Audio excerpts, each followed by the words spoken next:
தமிழ்நாடு முழுக்க அவருக்காக ஏசி போட்டு கொடுத்தது ஏத்துறீங்களா மறுக்கிறீங்களா? முதல்ல அது தெளிவாக வரல. நான் இவ்வளவு நேரம் நாகரிகமா அதை சொல்ல வேண்டாம்னு நினைச்சேன். வேற வழியில சொல்லலைன்னா மக்களுக்கு புரியாது. தமிழ்நாட்டுல இல்ல, இந்த உலக வரலாறுலயே பொது இடத்துல உண்ணாவிரதம் இருக்கிறேன்னு சொல்லி ஒரு மேடை போட்டு மேடையில கட்டில் போட்டு படுத்துக்கிட்டு வெளியா தலையில ஒண்ணு கால்ல ஒண்ணு, என்னது தலையில ஒண்ணு கால்ல ஒண்ணு, நீ வேற ஏதோ நினைச்சிட்டீங்களோ? ஏசி வச்சிருந்த ஆள் யாரு? உங்க அப்பா கருணாநிதி தானே? நீங்க போய் ஏசியை பத்தி எல்லாம் பேசி என்ன பண்றது? நான் பேச வேண்டாம்னு நினைச்சேன், அது சொல்லாம இருக்க முடியல. இல்ல அவர் பேசல, அவங்க கட்சி ஆட்கள் அதைத்தாங்க சொல்றேன். அவர் தானே, உங்க அப்பா தானே பாதிக்காது. அதை நீங்க கட்டுப்படுத்தணும்ல. கட்டுப்படுத்தலைன்னா வேற வழி இல்ல. நம்ம சொல்ல நீங்க சுத்தி கேட்டீங்க, நானும் இதை சொல்லாம என்னமோ தள்ளி வந்தேன்.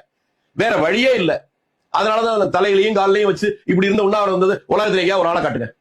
நீங்க எல்லாம் போய் இந்த ஏசியை பத்தி பேசினா வேற வழியில உங்களுக்கு புரியணும்னா இதை சொன்னாதான் புரியும். அதுதான் காமராசர் கடைசி நேரத்துல கருணாநிதியோட கைய பிடிச்சுக்கிட்டு நாட்டையும் இந்த நாட்டையும் இந்த ஜனநாயகத்தையும் உங்கள்கிட்ட ஒப்படைச்சிட்டு போறேன்னு சொன்னார.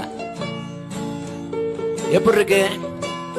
அதுக்குதான் முகநூல்ல ஒருத்தர் எழுதுறான், அதுக்கு வாய்ப்பே இல்ல. எப்படி சொல்றீங்க? கருணாநிதி அங்க போயிருக்க வாய்ப்பே கிடையாது. என்ன காமராசர் பயில 120 ரூபாய் காசு கடைசி வரைக்கும் பத்திரமா இருந்துச்சு. அதெல்லாம் போயிருக்க வாய்ப்பே இல்லை.